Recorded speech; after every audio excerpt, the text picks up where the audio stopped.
Let's turn from there to the other city that should concern us, because the national capital's air is still severe and toxic and appears in some way to now be the consequence of stubble burning once again in neighboring states, especially Punjab. Across North India, people with prevailing respiratory problems are struggling. Doctors have reported a massive increase in the number of patients complaining of respiratory trouble. It's an annual occurrence that appears to be getting worse every year. Here's a ground report filed by Pooja Shali and Aishwarya Paliwal. Ruchika is recovering from an asthma attack. On November 4th, the night of Diwali, she started to choke and was unable to breathe. It started 2 to 3 days prior Diwali, and because of the air quality and people were bursting crackers and all, so I started getting cough and little bit wheezing also. But on Diwali, when I had stepped out for like 15 minutes just to my mother's house, had gone, that too in the car. And when I came back, I had such a very bad attack of cough, which wasn't stopping. Various immunity. The air compressor failed, the nebulizer did not suffice. Ruchika's husband Siddharth rushed to a hospital pharmacy and got a doctor on call and managed to save his wife in the nick of time. I mean, you have doubts, but she threw her mask off and she said, get me hospitalized, because she was gasping for breath. Mercifully, we managed to get a doctor's consult on the phone. We had to rush to a hospital to buy the medicines. But this was the worst. This was the worst. We've had pollution. She's had asthma attacks earlier. We've managed that. But there's never been the situation that she said, take me to the hospital right now. Activists have a word of caution. They say firecrackers are a soft target, whereas politicians are ignoring bigger causes and deflecting due to vote banks. So that's why Delhi industry is another big polluter. You can see chimneys blowing there. And then everything, all the multi-storied, everything is AC built. Idea is not to shift the problem, idea is to solve the problem. And for that, we need very strict measures, not these seasonal ban crackers and this is not going to happen. This is one of the biggest contributors to pollution crisis in the capital. On Sunday, farm fires contributed to 48% of the PM 2.5 of fine particulate matter in Delhi's air. Farmers in Punjab claim the government has provided no practical solution to stop stubble burning. ਜੇ ਸਰਕਾਰ ਪਰਾਲੀ ਦਾ ਕੋਈ ਪ੍ਰਬੰਧ ਕਰੇ ਤਾਂ ਕਿਸਾਨ ਨੂੰ ਕੋਈ ਸ਼ੌਂਕ ਨਹੀਂ ਬਸ ਇਹਨੂੰ ਅੱਗ ਲਾਈਏ ਦੇਖੋ ਸਰਕਾਰ ਕੋਲ ਜਿਹੜੇ ਕਿਸਾਨ ਉਹ ਮੰਗ ਕਰਨ ਹਮੇਸ਼ਾ ਹੀ ਵੀ ਇਹਨੂੰ ਜਾਂ ਤਾਂ ਤੁਸੀਂ ਕੋਈ ਮੰਡੀਕਰਨ ਕਰੋ ਇਹਨਾਂ ਦਾ ਜਿਵੇਂ ਫਸਲਾਂ ਹੋਰ ਫਸਲਾਂ ਵੇਚਦੇ ਨੇ ਪਰਾਲੀ ਦਾ ਕੋਈ ਰੇਟ ਤੈਅ ਹੋਵੇ ਵੀ ਭਾਈ ਆਹ ਰੇਟ ਵਿਕੂਗੀ ਸਰਕਾਰ ਕੀ ਜੋ ਪਾਲਿਸੀ ਹੈ ਉਹ ਕਿਸਾਨ और मजदूर को मार रही है. What it means is, like every year, despite a ban in place, nothing much has changed on the ground, and stubble burning continues unchecked. Patiala, Sangrur, Bathinda, Mansa, Firozpur, Moga. These are hotspot districts. We have already levied around 43 lakhs of environmental compensation as per the NGT order.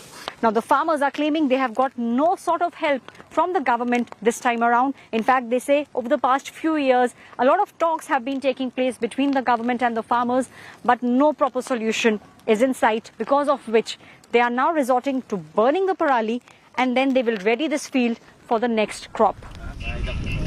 With Pooja Shali in Delhi and Aishwarya Paliwal in Patiala, Bureau Report, India Today. Those are the frightening images that you're seeing from in and around the national capital. The questions that will arise is what happens, therefore, to an individual's right to breathe every year? Is there no political will for tough decisions that can ensure that these air emergencies can be in some way mitigated?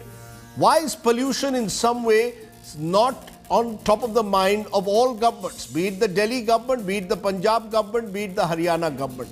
Is there an ideal solution where we can resolve a crisis that year after year seems to be only worsening? These are some of the questions that I'll pose now. Joining me now is Karthik Ganesan, Fellow and Director Research Coordination at the Council on Energy, Environment and Water. We'll be also joined by Atishi, Aam Aadmi Party's MLA, and Dr. Ravinder Khaiwal, Additional Professor Environment Health, PGI at Chandigarh, that has been monitoring this situation. Let me come to you first though, Karthik Ganesan. Give us a sense from your expert perspective. What is the primary cause year after year for what we are seeing is the worsening air quality index? It's now 4 days since Diwali, or 3 days, more than 72 hours since Diwali. The crackers are gone, but the air quality remains as bad as ever. Right. So Rajdeep, you're obviously asking me this question at a time where a lot of the contribution is coming from outside of the city. But if you just average it out throughout the year, you will find that, there's a lot of sources which actually exist within the city. So yes, the sources, yesterday, today, tomorrow, and possibly for the next few days is going to be largely, possibly even as high as 60%, because this year, the Parali burning was actually on the lower side up until end of October. And it's really just picked up in the last week or so, and significantly, because, the farmers did not have the space to burn it. But there are enough other sources to be blamed within the city itself. So I think, it becomes a soft target around this time of year because it's viscerally there in your face, because, the city gets shrouded, and, we see the kinds of, impacts that was just showcased in the, in the piece before. So otherwise, it's a 5-part problem, Rajdeep. It's an equal part problem of transport, of dust in the roads, of household energy use, in the neighboring states, of industries in the neighboring state, of biomass burning outside. It's not, it's not like there's one big solution or a silver bullet, as they call it, to address one of these sources and get it done with. But presumably it gets worsened in this period of November when the stubble burning of farms takes place and around the time of Diwali. I'm presuming that worsens the situation. Am I correct? While you say it's year long, it gets just worse at this time of the year. Sure, but if you don't do anything for the rest of the year, right, you just can't suddenly up and expect everybody to suddenly be cognizant of the fact that we're living in a gas chamber, right? So whether it's, for instance, the ban on cracker bursting, right? You found a lot of sort of, rebels bursting crackers as well. Obviously, because it hasn't seeped through to them that we actually have an emergency year round. They think that, it's perfectly fine. Why are you complaining about Diwali? So I think we need to get that message across that year round it's that way. And then figure out, because and of course, and everybody was defying these bans, right? Whether it's the farmers, whether it is, those bursting crackers, the first thing they say is, you're not tackling the sources of pollution through the rest of the year. When it's sort of, coming from me, you suddenly become, self-righteous and say, oh, you're the one who's actually causing my pollution.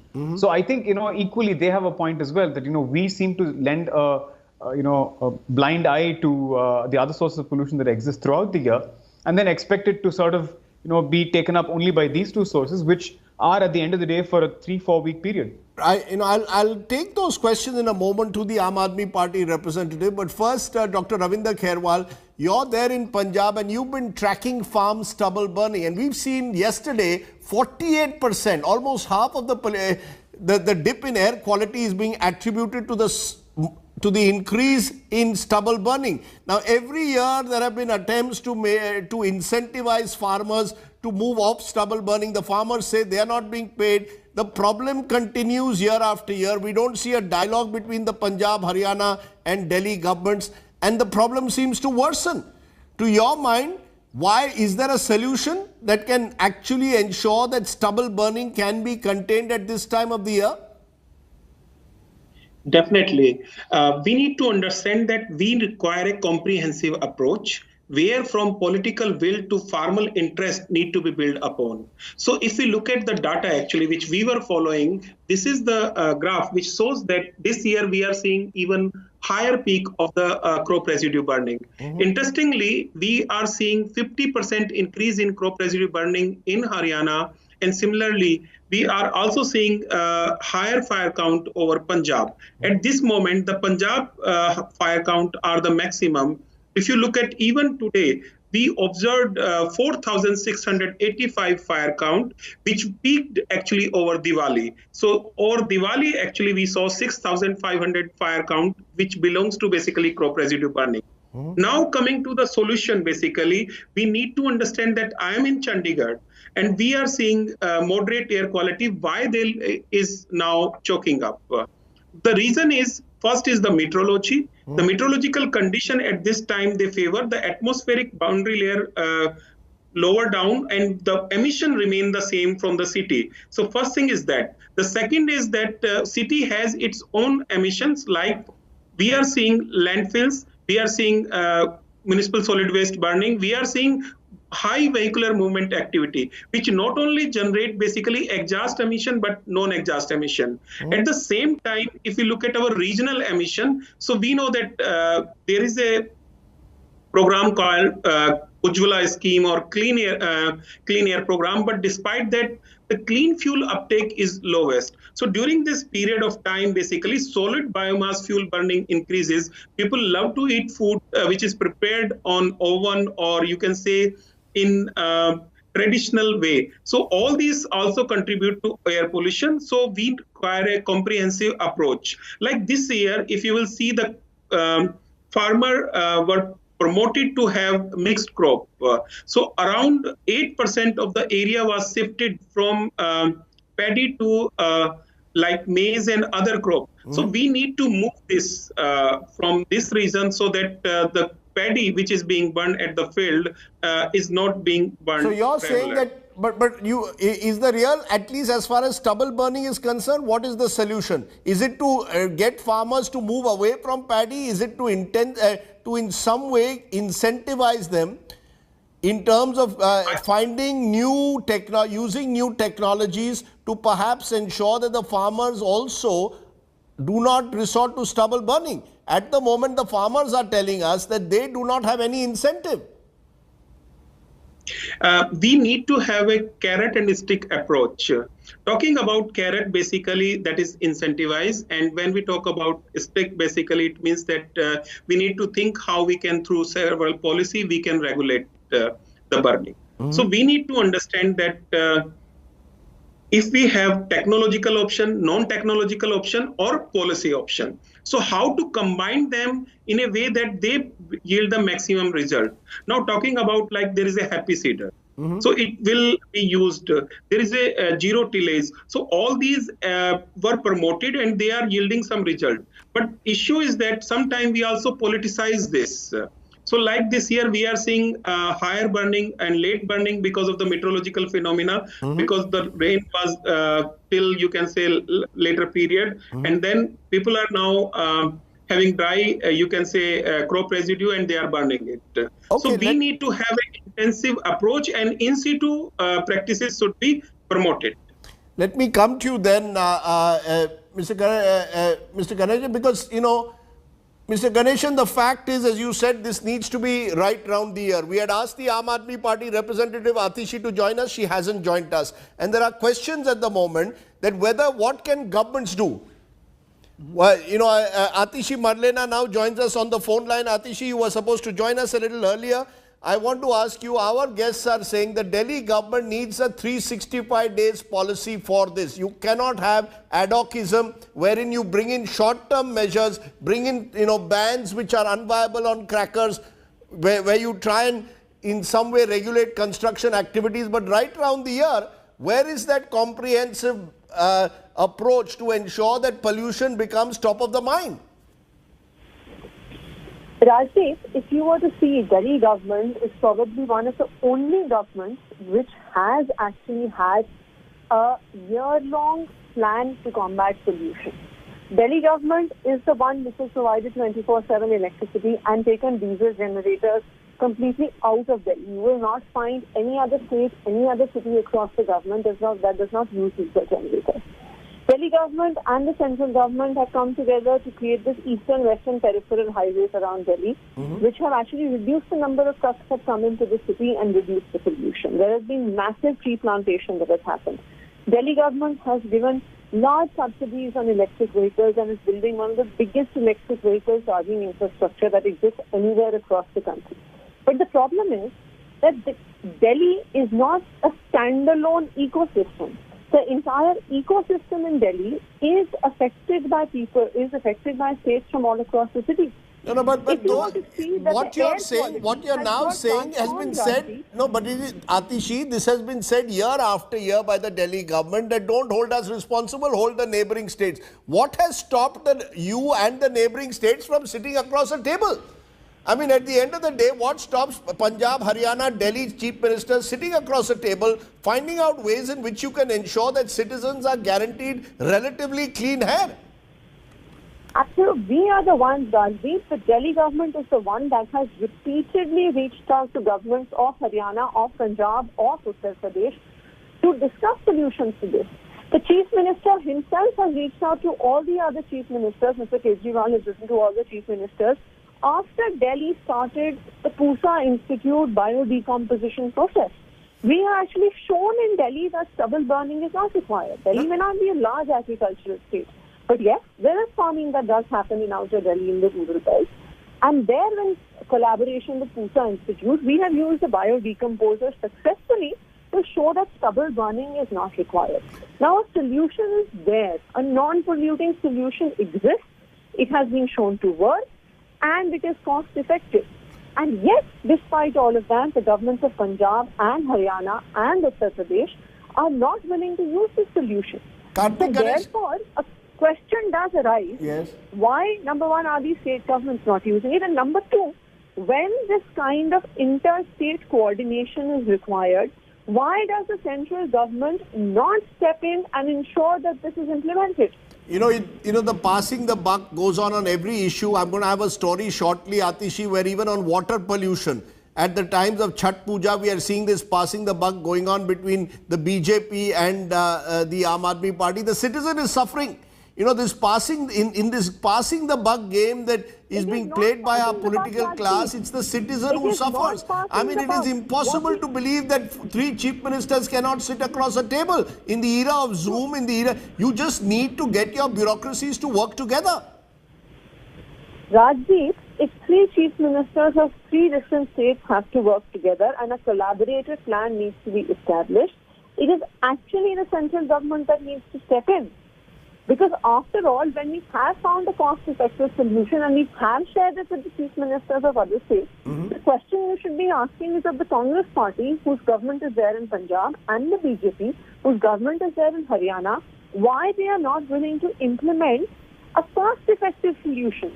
Because all that these governments have said year upon year is the fact that we do not have money to implement a solution to stubble burning. That it is expensive to find a solution, but we have provided a cost-effective solution. You know, you're saying, but obviously stubble burning is only one part of a multiple problem that exists at multiple levels. Karthik Ganesan, where would you start?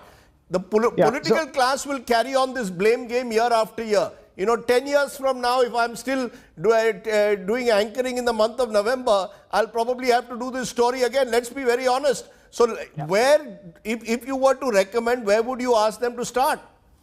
Right. I mean, obviously, you know, the AAP government has certainly tried, but the reality is that the Pusa solution, for instance, right, necessarily means that the shorter yielding variety of rice is the one that has to actually be planted in Punjab and Haryana. And we've heard from the Pusa director himself, who said that standalone solution on its own to the crop residue burning problem. But the problem is the farmers of Punjab and Haryana feel that if they use this shorter yielding variety, the shorter time yielding variety, their yields go down, and as a result, their revenues go down. Now, somebody has to make good this revenue. So essentially, at least for now, ultimately, I think the best way to, if you want to. Okay. We are having a small audio problem with Karthik Ganesh, but the bottom line is that this cannot become an annual ritual of the kind it has. It has happened much too often. Individuals must have the right to breathe, and maybe citizen groups are going to have to put pressure even of a greater amount beyond just environmental activists. Make this a people's issue. There are elections for the municipality in Delhi, for example, that come up in a few months. Make this an issue. There are elections in Punjab that are coming up in a few months. Make it an issue. Can citizens push for ensuring that air pollution and the quality of clean air becomes a political issue and put pressure on the systems to at least collaborate? You need different states to work together to provide clean air. It belongs to each and every citizen, not necessarily certainly not to just one state or the other.